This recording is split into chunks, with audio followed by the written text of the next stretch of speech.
Hello, friends. Paul Angelo here. Welcome to another interview with Ken Ford about semen retention and sexual transmutation. A very, very rare chance for the audience, for you guys to discuss, to learn about sexuality on a deeper level. So, Ken, why don't you get started, introduce yourself, and let's open this topic up. Okay, my name is Ken Ford. I reside in the Jersey City, New Jersey area.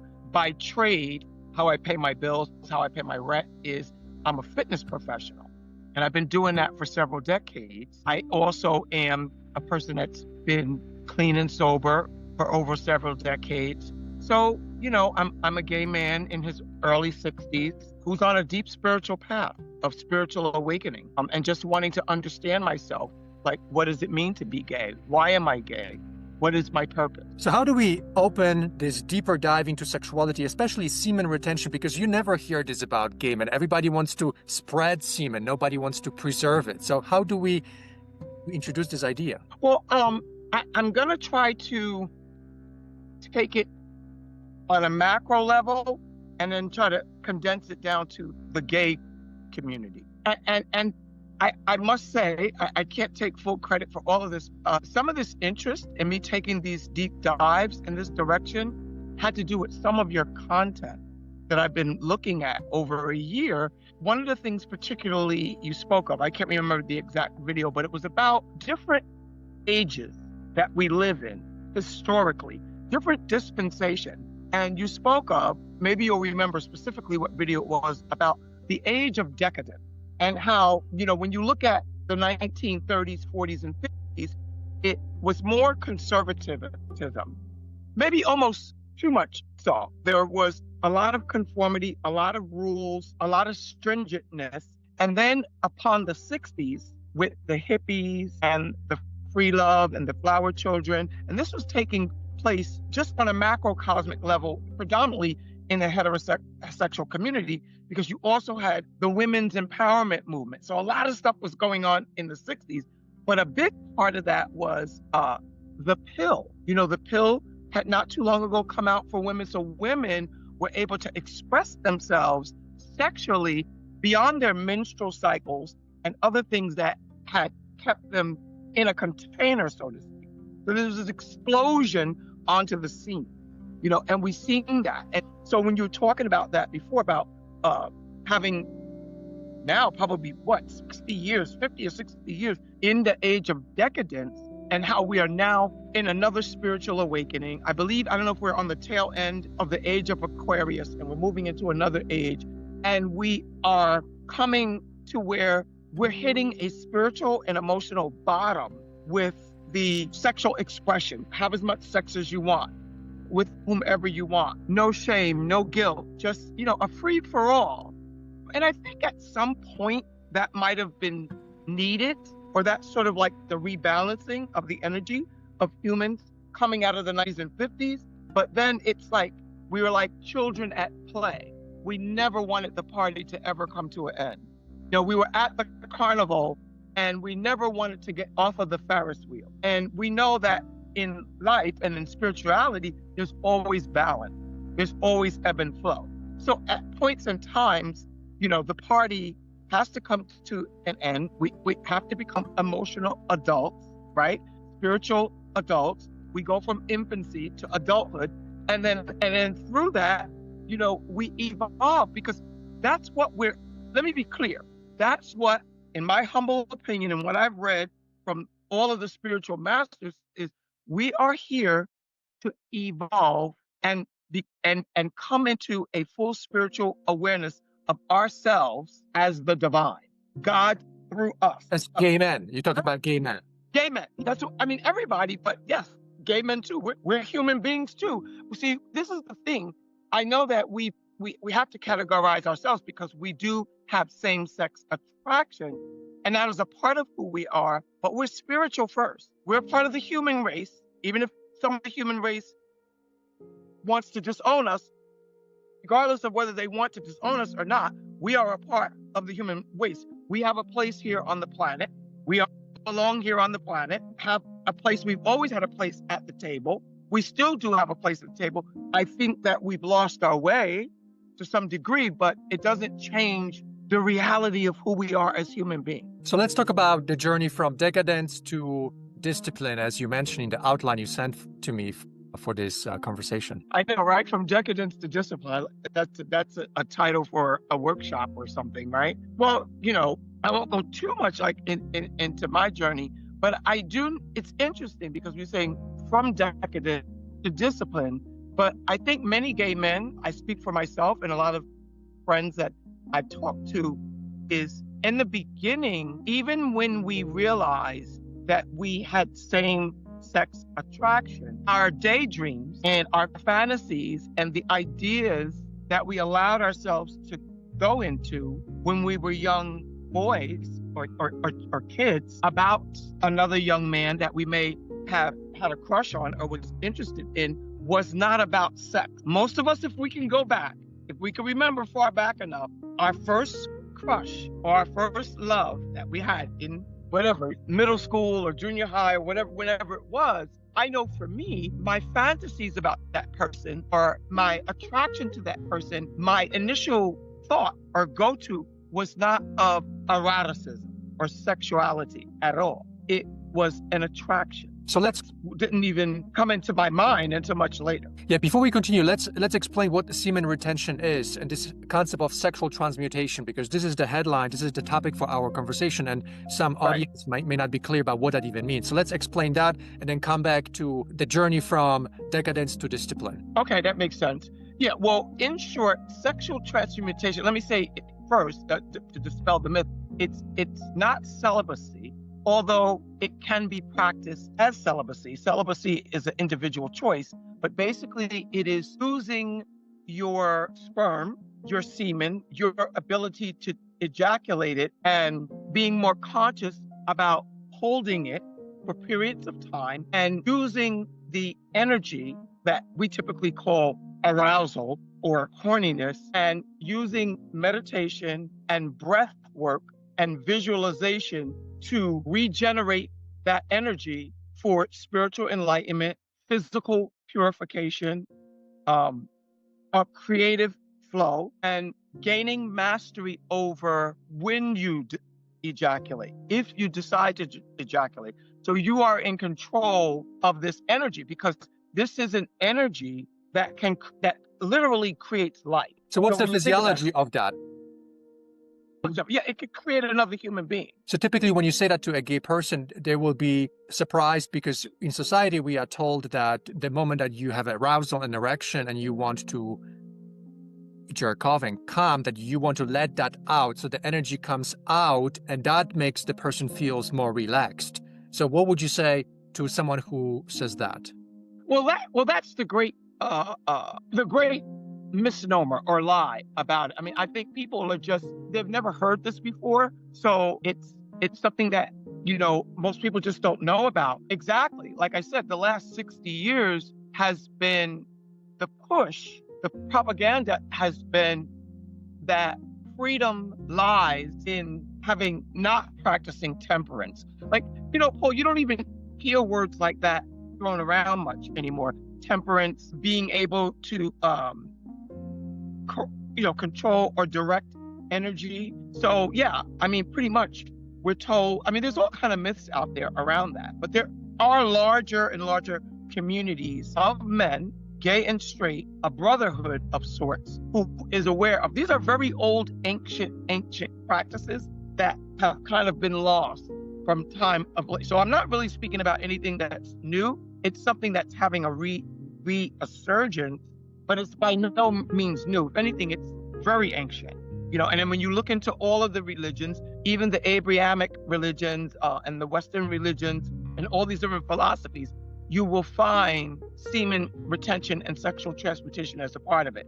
We know about this in the world of athletics, of sports, boxing, MMA fighters. It's very common for them to abstain from ejaculation while they are training for a physical event. We know that the Spartans during the Roman times and the times of Athens practiced this. So it's not something really new. It's just, like I said, we've been so indoctrinated to the other direction for the past maybe 60 years. So it may at first sight sound like something strange. Like, we're even told as men that if we don't ejaculate on a regular basis, we'll get blue balls, or Yeah.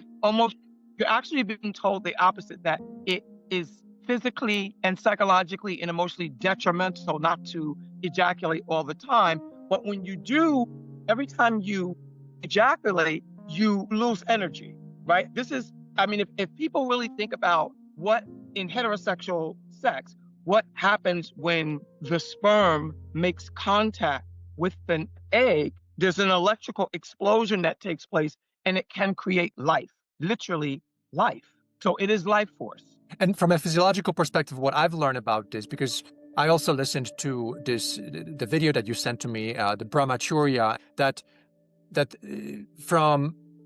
from a physiological perspective, there are compounds in the sperm like zinc, a lot of protein, and so when that leaves the body, men are more predisposed to prostate cancer. And this is something that I've researched, and that there is a connection to prostate cancer and people that are sexually addicted or watch pornography all the time and masturbate to pornography. So what you're suggesting then is in the big picture, the journey from decadence to discipline is part of this exploration of sexual discipline, or of not looking at sex as something that we are going to be throwing around everywhere, but actually something that's going to be more contained and more approached with more discipline. Is that what you're suggesting? Yeah, and actually use this energy to have a lot of our dreams and aspirations and goals realized. I mean, when you look at people like Einstein, when you look at people like Nikola Tesla, when you look at a lot of these great minds and great athletes, we need to understand a lot of the greats, Mozart, who created amazing works of music, and a lot of these artists or scientists, we still revel in their works today because some of them have never been able to even been duplicated. If you go back into the annals of history, you will find that these very common names, people that we know of, that we've heard of in history, practice this.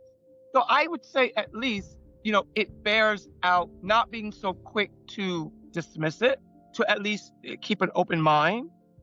We know what a life of, if someone can show me their great works and their great accomplishments and their legacy that they will leave through the decadence path, I'm open to see what that is. But most of the people that I admire or would like to emulate after have practiced it. So, and some of them I didn't even realize. And as I began to go down this rabbit hole, I'm still going down this rabbit hole. I just need to say for your audience is that I'm very much a student of this, but I realize that I can share or teach what I know about it as I move along in my own personal journey, because, I am on a journey of this and I'm learning along with you guys. I'm learning about this. So that's why I'm open to hear, what you have to say. I'm open to hear any comments in the comment section about this because I'm very curious. I've always been curious about life. So let's talk about a daily practice. Yeah. Okay. Well, for me, my daily practice right now is working with the chakras and working with the awakening, using my semen retention practice for Kundalini awakening, which is, I don't know, your audience knows, but I did do 80 days of sexual transmutation and semen retention a few months ago, right? My initial goal was 90 days.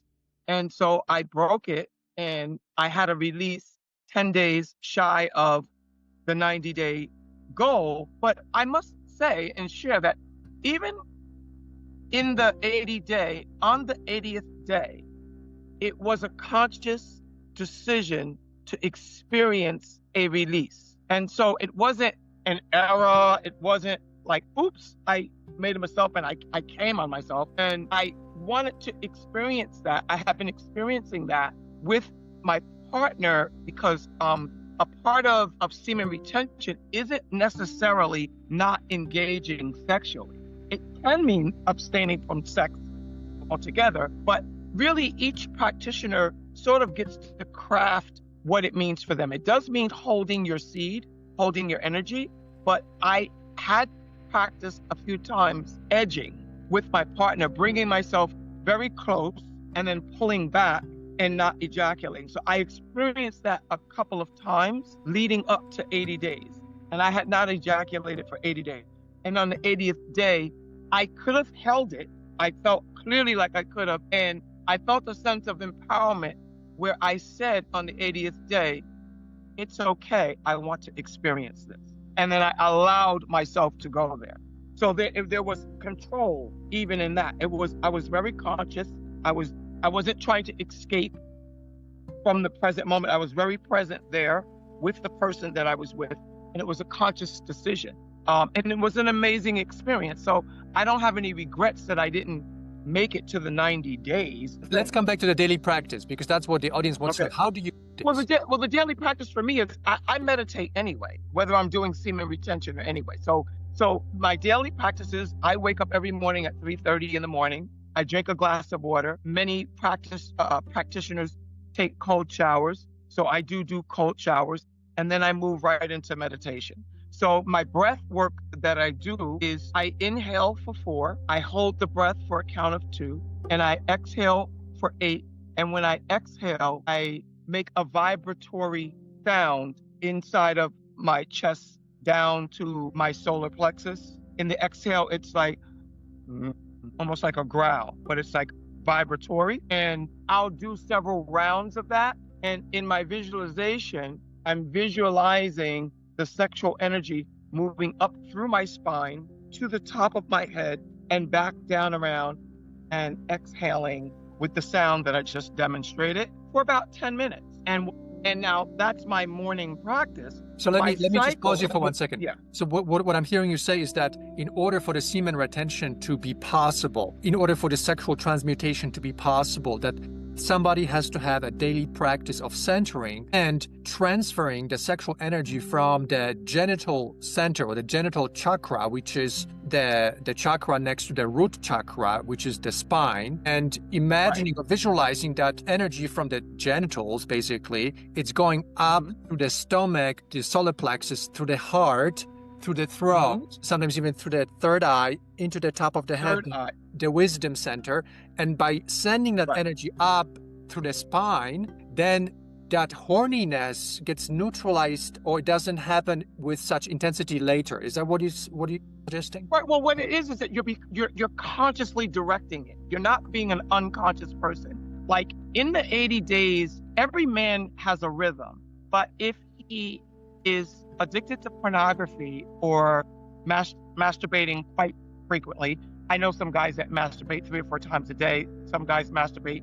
They're so addicted to the dopamine. So also that dopamine hit, you become dopamine desensitized, whether that's looking at pornographic pictures or whatever your thing is, right? So it is a detox.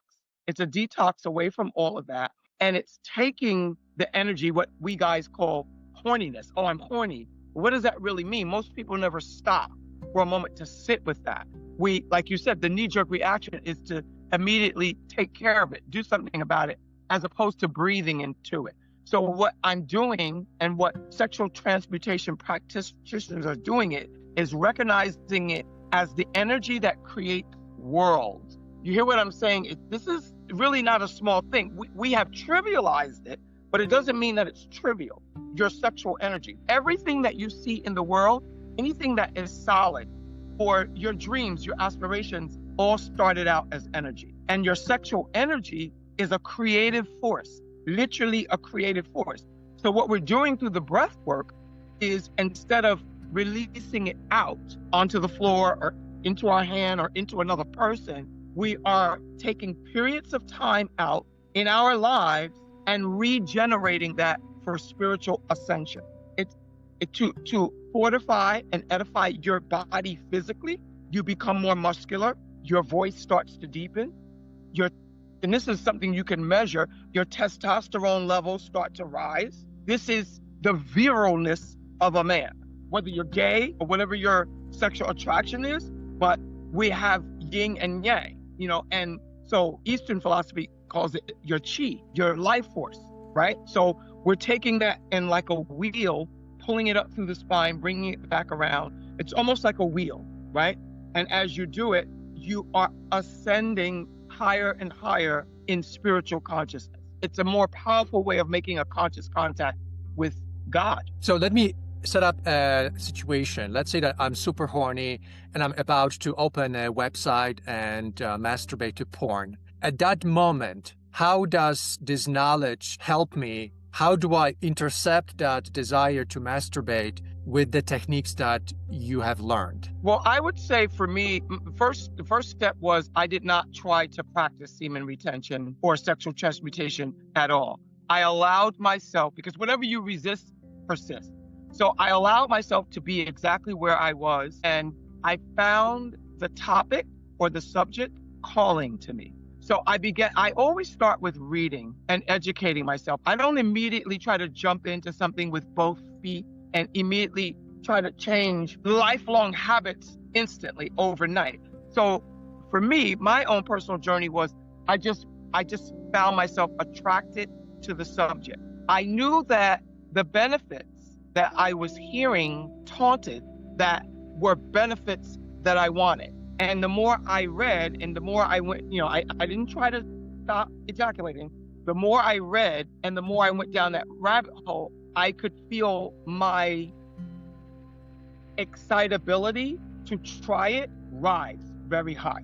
So for me, it wasn't being on Grindr about to hook up and then trying to stop myself in midstream from hooking up or anything like that. Or if I'm going out cruising for guys, I didn't in the middle of that say, let me not ejaculate, because by that point, I've already have much more momentum and psychological memory built up in just nilly-willy releasing. And I never even knew what was contained in my semen. So one of the first things where I became intrigued is in one of the books that I was reading, I think it's called The Coiled Serpent.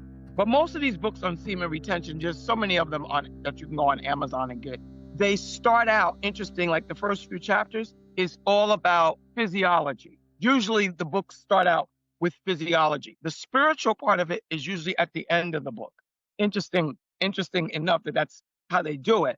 And so when you begin, I know for me, when I began to read about all of the chemical components in a man's sperm, in his semen, and the physiological benefits, I wanted them. I mean, and some of it was out of vanity too. I'll be honest with you. It talked about quick recovery, like when you work out, when you lift weights, how, because I'm always looking at through diet, through fasting, ways of shortening my recovery time. And so in the physiological part of the books, which is always the first few chapters, they speak a lot about the physiological benefits of semen retention. And that's what grabbed me first. So I think I read for about a month, 3 weeks or a month before I gave it a try even. So what you're suggesting is that when someone wants to take on this subject, that is not something that they're going to be able to quickly apply to their moments of horniness, that this knowledge has to be intentionally sought after. It's basically like a philosophy for sexuality that at the moment when you're horny and you're about to watch pornography, that it's not really the moment when you bring it in, you're bringing it way before that, so that when you are in the moment of strong arousal and you really want to have a release, that you apply the knowledge, whether this is breath work, whether this is awareness work, whether this is being just present with that energy, or doing that transfer of the chakra, the sexual chakra energy from your genitals up into your crown chakra and allowing that energy to be redistributed through the whole body's energetic center.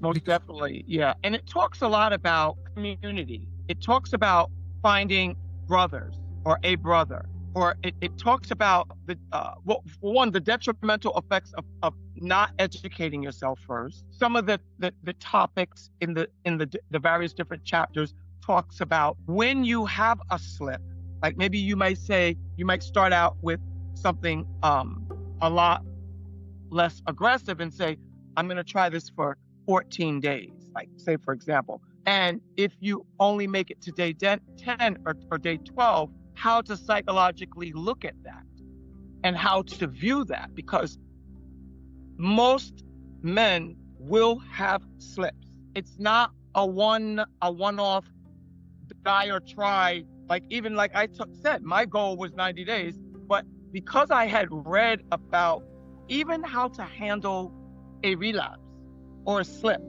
and not just one book, but several of these books almost guaranteed me that on my journey, that would actually be a legitimate part of my journey, that I would have relapses. So when a relapse happens, you don't become depressed or feel like you're a failure. And it spoke very highly about not trying to do it alone, even if you only could find one other person that you could talk to about it. And then there's situations and scenarios where you might be married or you might be partnered off, and how to navigate situations. If this is something that someone in your audience wants to embark on, it even gives you a lot of the literature. There's a lot of literature out there about this, about how to have a conversation with your significant other about your thoughts and feelings about entering on a journey like this. And then a lot of times you can, if you have a partner who's open-minded enough to this or willing to this, and he, because we're talking about gay men, you can enter into where you begin to take your relationship and the sexuality part of your relationship and have, your sexuality become a spiritual experience with your significant other. So I would not suggest someone to just jump in sort of nilly-willy. What I did find out in the 80 days, this is very interesting. I never knew this until I did it, that I have a rhythm, and a sexual rhythm. So what I realized, what I mean by that, I'll explain, is through going 80 days, which I've never done that before. I did do it once before, but I wasn't conscious about it. It wasn't about doing that. I did it once before when I went on a medically supervised 40-day water fast. Right. So I wasn't, when you fast like that, your libido was so low, you're not even horny anyway. But I wasn't even thinking about semen retention at that time.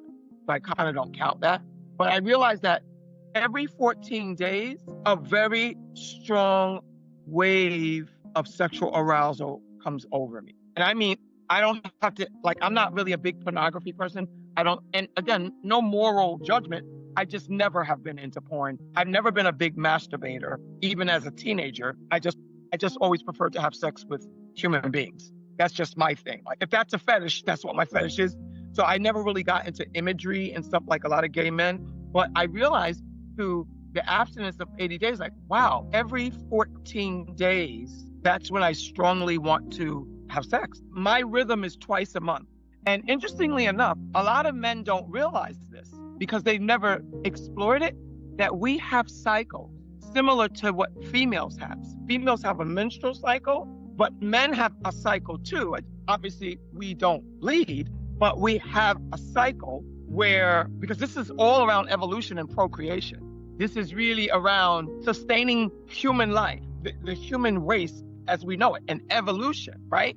So just like we're animals to it.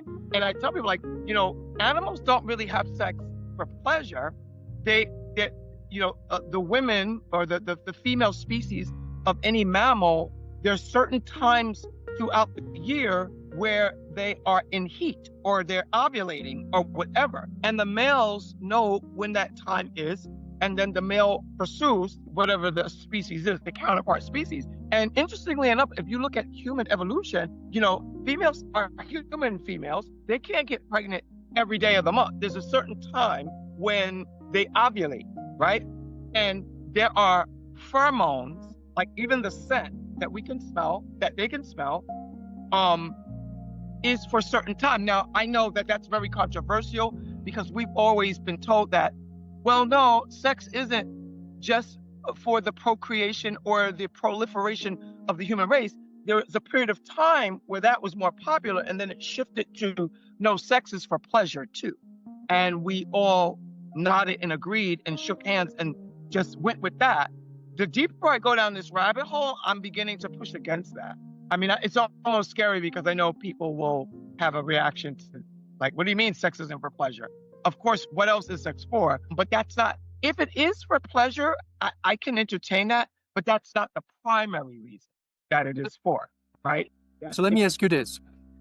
So when we look at those cycles, and these cycles emerged out of the heterosexual culture. So the woman is present, the man is there. They somehow consciously or unconsciously sense each other's sexual cycles. Now, this probably must be very complex for gay men because we don't have the counterpart against which to contain the sexual energy. So what are your thoughts on how those cycles will be complex? And maybe this is why gay sexuality is so complex, because we don't have a container inside of which we can put our sexual energy and therefore transmute it and then have it emotionally be embraced and then present inside of loving relationships. What are your thoughts on that? I'm so glad you asked that.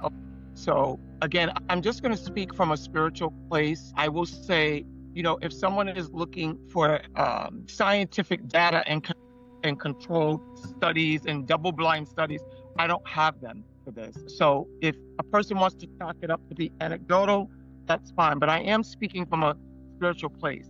I don't believe that God or Mother Nature, if you feel more comfortable with just saying nature makes mistakes. There is a reason and there is a purpose for same-sex attracted people. There's a purpose for heterosexual people, and there's purpose for homosexual people and lesbian people that are attracted to people of the same sex. So first of all, we do pregnant and we can give birth. We get pregnant with divine ideas and we give birth to creative ideas. So we impregnate ourselves in consciousness. We give birth in consciousness, but not the way that heterosexuals do, nor were we ever meant to do it in the way that heterosexuals do. Because again, like I said, everything that is physical, whether it's a woman carrying a baby in an embryo stage and it is kept in the dark for 9 months and then it comes out, everything, this table, this computer, my physical body, at some point was invisible. It began as the idea in the mind of infinite intelligence, and then once it is birthed out into the physical where you could see it, smell it, taste it, touch it, this chair, my cell phone, all started out as an idea. So the purpose, in my humble belief, in, again, being a new practitioner in this, is I'm beginning to get wind of that our relationships are to be on the leading, cutting edge of spiritual evolution. And when two men come together, or two women come together, and their relationship is based first and foremost on spiritual principle, and they come together in that, their communion with the divine and with themselves is to birth creative ideas. And we are also, because most of us, it's not a coincidence that most of us, and at least I stereotype us, but we are bringers of light, bringers of beauty. And this is why we, by and large, are drawn to being nurses or nurses' aides or ministers of music, anything that has to do with service and beauty, hairstylists, interior decorators, architects. So it doesn't have to be things that are just more on the feminine side, but architects who design buildings. We have a special sensitivity towards the creative, and I don't think that that's by a coincidence. And the fact that we don't have opposite attraction actually frees us up. It actually is a blessing in disguise, because heterosexual couples, males and females, or sometimes together, would look to same gender loving people or the same gender loving community for spiritual guidance. We are, in a lot of cases, and we were the spiritual light bringers that also, even though we weren't procreating, and, the whole world doesn't have to procreate, as long as there is a segment or a sector of opposite gender people procreating, everyone, I don't believe that nature creates everyone to procreate, So in the fact that we, I agree with you, are not to have penetrative sex, because we're not able to create anything out of that. And God did create us in its own image, right? And the image that we're talking about, it's not physical, obviously. You have light skin, I have dark skin, I have kinky hair, you have straight hair. So the image is in spirit, the spiritual image. We're created in his image, and we are creators after the creator who created us. So we all are supposed to be about the business of creating something, right? And so we know through intercourse, through penetrative sex, through anal intercourse, we're not able to bring life, and we are life bringers. This is what we are to bring. So whether, you can birth many things, humans or other life forms being just one thing that you can give birth to. Now, let me say something to that, because there is so much extraordinary aspects to this. And when we explore this idea of two human beings of the same gender coming together, psychologically speaking, we are talking about two people that can validate each other a lot more accurately than a man can validate a woman. When I remember, I thought about this over 10 years ago. I remember I was living with somebody at that moment before moving to Colorado. And I will never forget that specific environment, because this idea was so simple, but at the same time so shocking, because I've never heard it communicate. And the idea is that when a man is with a woman, the woman can never understand what it's like for a man to have erection. And a man can never understand what it's like for a woman to give birth. And so they cannot relate to each other on the level that two gay men or two lesbian women can relate to each other. We as gay species, we can have a depth of validation, recognition, understanding that is so much more deeper and nuanced than heterosexual men and women, that on some level, our love and our spiritual blessing can be a lot more deeper than for heterosexuals. I even speculated at some moment, and this is what I'm going to say is going to be very controversial, that the love that we have, that we can produce in men with other men or women with other women, cannot be produced by heterosexuals. Even, and this is the controversial part, that heterosexual men and women cannot love each other, because understanding is the prerequisite for love. And if a woman can never understand a man because she will never have an erection, she will never have the arousal that men have, the man will never understand the woman because he will never understand what it's like to have a vagina. And so based on that, the love that they have, is it really love? Or is it, yeah, of course, they love each other, but when we go technical and add to the picture the fact that they cannot understand each other, really. They will never be able to understand each other on the level that gay men can understand each other. Therefore, their love versus our love is a very small percentage of what we can produce for ourselves. But because we are so preoccupied with sexuality and there is so much trauma in our community, that we are unable to take advantage of this opportunity for this extraordinary love that is based on deep, genuine, and nuanced understanding of our sexuality, our biology, our mechanisms of functioning. Well, that's where we come in at.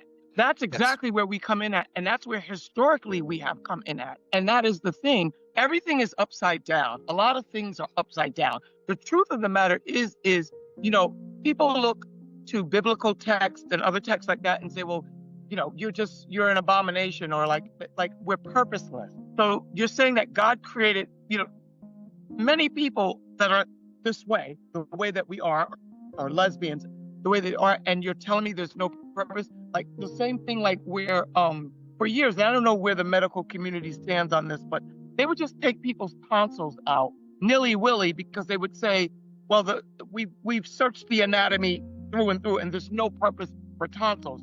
But I never believed that the Creator would give us tonsils and they don't have a purpose. It's just that man doesn't know the purpose for tonsils. So tonsillectomies would be done on a routine basis because they were considered to be a throwaway organ that had no purpose. So it's very similar to that with homosexual men and lesbian women. Like, there's a reason why we are here on the planet, and it isn't God made a mistake and we're throwaway junk. And like, we're not God's, oops, I made a mistake. No, there's a reason. And what you're saying is really true. You're really onto something. And our role was to be a facilitator of helping the opposite sex better understand their counterpart and facilitate love. I try to say to my gay friends, so are you saying that the only purpose that God created gay people is for sex, just to have sex or to have anal penetration or whatever it is? Like, I don't even care if it's anal penetration or not, but just to have sex. There is a spiritual reason why we are here. And here's the kicker. We've always been here. There's never been a time in recorded history of man recording human existence where there has not been same-sex attracted individuals, along with the heterosexuals. So there has to be a purpose. Just like we may not know what tonsils are for, but I'm sure that there's a purpose. We just haven't discovered it yet. And you're right, because a man will never have a vagina. And not that I have a vagina, but there's something that most gay people, just by right of being attracted to the same sex, we're born with certain proclivities. And these are of a spiritual nature, these proclivities that I'm talking about. They're not of a physical nature, they're of a spiritual nature. But we have allowed the religiosity of the institutions of religion to tell us who we are. And on a greater level or so, subconsciously, psychologically, we've agreed with their synopsis of us, and we've gone in the path of who they told us we were. And they told us that we were perverted, which that word perversion is just an inside out or upside down reasoning for being, when something is perverted or inverted, and that we were a mistake by God. But that's not true. We have a very high calling, an extremely high calling. Now, and for some of us, many of us, it may mean celibacy. Not necessarily for all of us, but for some of us, because even when you look at heterosexual men that have been called priests, shamans, you can go all across the board, culturally, ethnically. You can look at all different cultures all over the globe. The high priest and the high priestess, if they weren't totally celibate, they were definitely celibate for periods of time, depending on what ceremonies were going on, what rituals and rites of passages they had to perform. There were periods of time of semen retention. So, what me and you are talking about, again, it may sound strange to virgin ears who have never heard it, but it's very ancient. It dates across all cultural norms, and it's been known and practiced all down through antiquity. So I actually believe, on the contrary, not only is it not that it bears no fruit for us to continue down a path of decadence. The only thing that it really bears is disease, pestilence, and death. I'm sorry, I wish I could say it some softer way, but there's I'm not trying to be mean or hyperbolic, but it leads to that for heterosexuals too, by the way, my gay men. It leads to whoever's doing it. It's not a gay thing. It's not an indictment against gay sex. And I think, again, that's where the pushback comes from, because, most gay men have been ousted out of their family of origin. If they had a spiritual practice and they were part of a church or spiritual community, when they came out, they were demonized and they were out of their spiritual community. So a lot of us are carrying a lot of hurt and heartbreak and pain and shame around this stuff.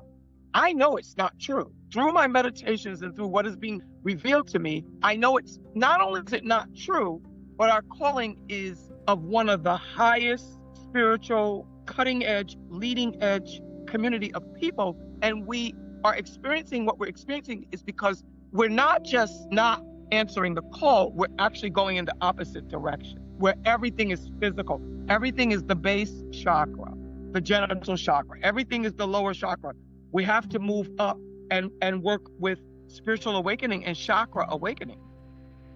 And that's what I'm trying to do. The name that occurred to me when I was reflecting the way that you're reflecting was that we are made for non-insertive consciousness, and the evolutionary path for gay men, at the very top of it is the non-insertive consciousness, where the combination of sexual development, psychological development, physical development culminates in a state of awareness that is very difficult to attain, but that is incredibly transformational and beneficial to society, where we don't look at each other as specimens to enter into or to insert ourselves into, which is the standard for heterosexuality. The man inserts into the woman is the receptacle, the man is the insertive agent. And in the gay population, the moment that we transmute sexuality, the moment that we evolve emotionally and spiritually, we reach a moment of self-awareness and state of consciousness where there is no perception of insertion at all. And when I first reflected on that, I remember I was smoking cannabis at that time. I don't smoke anymore, but I was smoking for a while. And smoking cannabis allowed me to dwell and go deep into this non-insertive possibility. And yes, I'm a very sexual person. Yes, I love sex like everybody else, but I also had this invitation, kind of like to you had this invitation to this semen retention and sexual transmutation. For some reason, I felt this calling towards the exploration of non-insertive consciousness. And that's what came to me as the finality of the gay presence. And our celebration of our homosexuality is in that state of non-insertive consciousness as the highest level of existence here on Earth. And I wanted to tie that into our conversation because you've said so many beautiful things, and skipping this would not do the service to this public announcement that we have here for the gay population, that we are not sexual beings, are consciousness beings, divine beings, and sexuality is part of our experience. But if we mistreat it, if we don't understand it, if we don't have the tools to massage it, we're going to be stuck in the lower chakra, and those who want higher level ascension will not have a chance to attain it and be left living in this planet without that opportunity. So discussing these subjects and bringing those tools to our community, not forcing it on anybody, but at least making gay men aware that there are these higher level possibilities, I think it's a public service to all of us. Right. Well, I tell my friends, look, obviously you have full sovereignty over your person and over your sexuality. You can do whatever you want to do. If you want to have insertive sex, I mean, everybody is on their own spiritual evolutionary journey. So to echo what you said, no one's trying to force anything down anyone's throat. But I can say I have experienced non-insertive relations, sexual relations, even back in the day, years ago, and with my husband, my person I'm with, where we were practicing tantra sex, where there's a lot of eye contact, there's a lot of touch and those kind of things, and have experienced pleasure of otherworldly, like of a higher realm. Like a lot of gays think that the ultimate end all to be all is when they enter someone, or when someone enters them. They're like, no. That's as good as it gets. That's the closest that we can get. But I feel that a lot of that is our reference point is heterosexuals and heterosexual sex. We're mimicking their sex. And a lot of us have never stepped out into those uncharted waters to test these other things out, because it's like a herd mentality. We're all moving along like a herd of buffalo or a herd of cattle of some kind. We're moving along in this herd, and it's very hard to break out of the herd, to even dip your toe into the waters, into the deep end of that pool, to be like, oh my God, I didn't realize that there were all these other flavors of ice cream, for example, for me to taste, because we're in this little fishbowl of what we're all doing, and it's all mirroring the way heterosexuals make love and how they copulate and procreate. But we are not some quasi watered down version of heterosexuals playing out as same-sex couples. I mean, and a lot of us do that. We want, and whatever we want to do. We want the white picket fence. We want to adopt kids. We want to be just like them. And when I say this, people are like, no, I don't want to be like straight people. Yeah, you kind of do. Sorry, you do. If you look at everything that we're doing, we're mirroring them, and again, I have nothing against gays adopting children, but I'm just saying a lot of what we're doing, we're trying to fit a round peg into a square hole, so to speak, in a lot of ways. And there's so much more that God intended for us, so much more that we are to be. And like you said also what led me to it is because I've been stuck creatively. Like, I am a professional vocalist, a singer, a performer. There I am again, right? A gay man that has a gift to give to the world. I've struggled off and on with creating financial abundance for me, not because I can't attract financial abundance, but it would come in one hand and go out. Like, I was playing out a lot of my trauma in the creative arts, not fully realizing. So if you really want to know the reason I'm practicing sexual transmutation is to have a breakthrough and use the creative, give birth to the creative gifts that God has given me through sexual transmutation, using some of my sperm and life force and semen energy to have an explosion come through my chakras, to be able to have a breakthrough financially, to be able to use my vocal cords, my artistry, to bring this beauty and to bring these gifts to the world. And when I talk to a lot of my gay friends, some of them that are these eternal bottoms and even the tops, their greatest claim to fame is hooking up. And the sad part about that is not, for me, it's not shaming them or bottom shaming or demonizing them because they're hooking up. I look at them and say, you have so much more inside of you.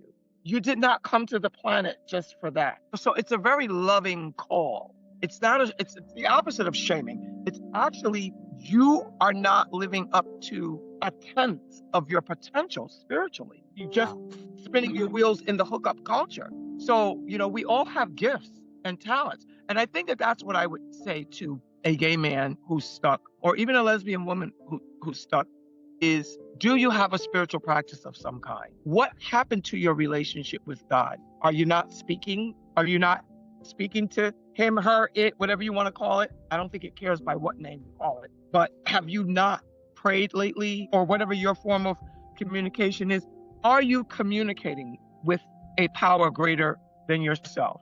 And a lot of gay men will say, well, no, I haven't really had a conversation with God since I came out. And they might have came out 40 years ago. But we are a spiritual being, whether we know we are or not. That's the disconnect. So we need and to that's why break. I don't think that a person could just, if they're doing whatever they're doing, or if they're living their life pretty much still asleep, or they're just beginning to wake up, if they could jump right into semen retention, I would say, research it. Like, don't take my word for it. Like, I'm on my own personal journey too. Like, now today is like day 7. It's a week. But for me, a week is not difficult because, like I told you, my cycle is like 14 days. The real challenge for me is going to be next weekend, because next weekend, when that horniness or whatever, it's really like a whoosh of energy. Like, I won't even be looking at porn or being on Grindr.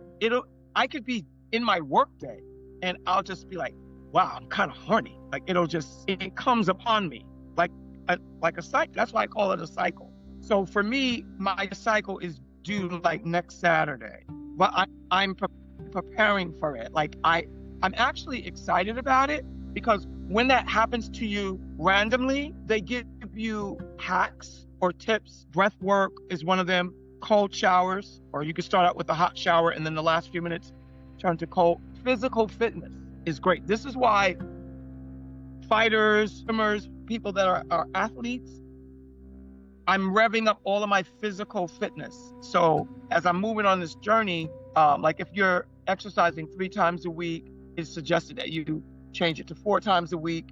If you usually work out for 40 minutes, maybe you can extend it to an hour and 15 minutes.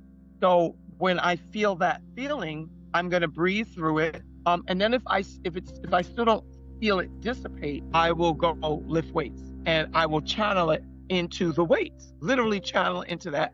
Or you can journal. Journaling is another practice to put your feelings down on paper. But this is all conscious living. This is what we're talking about. We're talking about moving from being an unconscious person or living unconsciously to living consciously, even with your sexual prowessness. No one's saying never have sex again or be celibate, but we do need to gain mastery over our own bodies, over our own physicality.